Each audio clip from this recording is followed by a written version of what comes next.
I've probably said this in most of my Saturday videos at this point, but these are allowing me the opportunity to reread books that I read years ago and now barely remember, as well as books that I bought a long time ago and never gave myself the opportunity to read.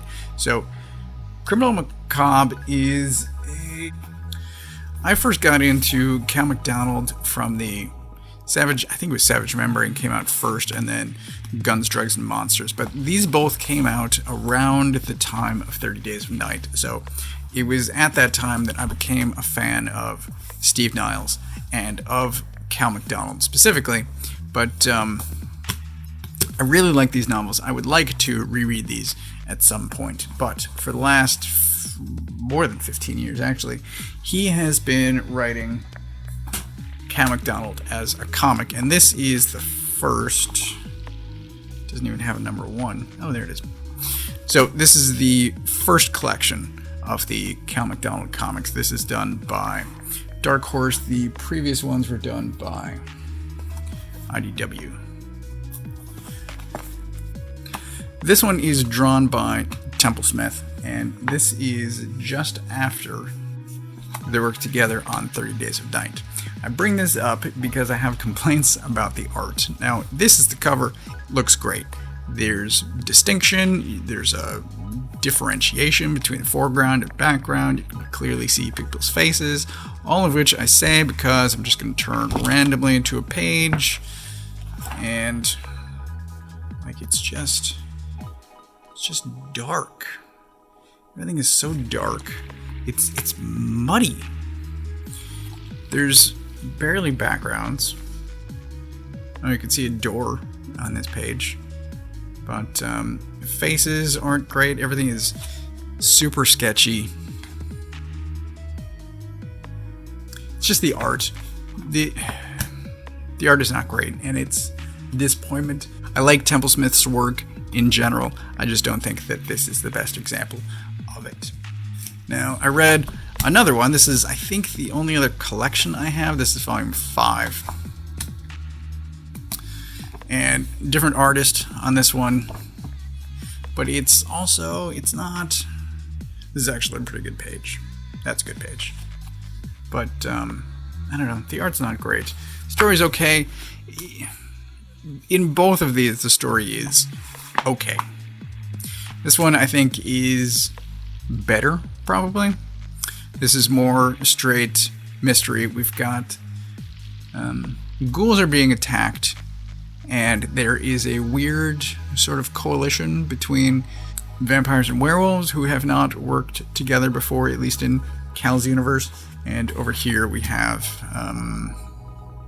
sort of a charlatan that turned legit and tries to create a baby of Satan. It's complicated.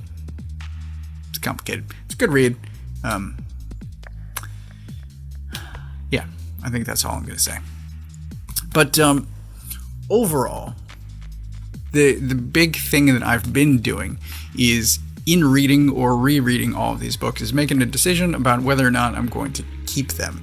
And I have so far gotten rid of one large box of books, and I have a pile going for the next collection to go. This one is going in the box to go. It is fine. It's not great, and I don't imagine that I'm going to reread it again. So I'm getting rid of My Demon Baby. I think I might keep Volume 1, but really, I just wish that we got more novels. These are excellent, and I hope to someday reread these. Hopefully my memory is accurate and that these are still good and that my opinion of them hasn't changed over time. But it will take me longer to read a novel than comics, so these are not a priority anytime soon. And I just want to show you, I don't think I showed this yet. This is one of the super memorable panels for me. This is right at the beginning of 30 Days of Night, and I just always loved the way the light in this panel worked. But so here we've got clear distinction. Things are lit well. We can see the characters' faces. There's still not much in the way of backgrounds, but at least there's distinction between foreground and back. I don't know. It's just, I don't know if they weren't paying Temple Smith well enough on this. If he had something going on in his life, it's just this is not his best work, in my opinion. But it's a good story, and I'm guessing that you haven't read either of these.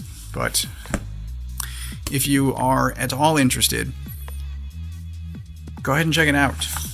I know this isn't a ringing endorsement, but maybe this is more up your alley than mine. I did get back into this later in the series. At some point, the crossover Cal and 30 Days of Night, and that is, I think most of these are 4-issue series. So that was a 4-issue crossover series, and it sort of ends one of those universes. Sort of. I think that's all that I have to say, which is weird for me. I think all of these videos so far have been ringing endorsements, and I kind of hoped to continue that, although inevitably I would run across something that I can't widely endorse, and I think this is the first of those. So check it out if you're interested. The series is still being printed by Dark Horse on a irregular schedule. I don't think it's as he gets material, I suppose, but still going, at least last I checked.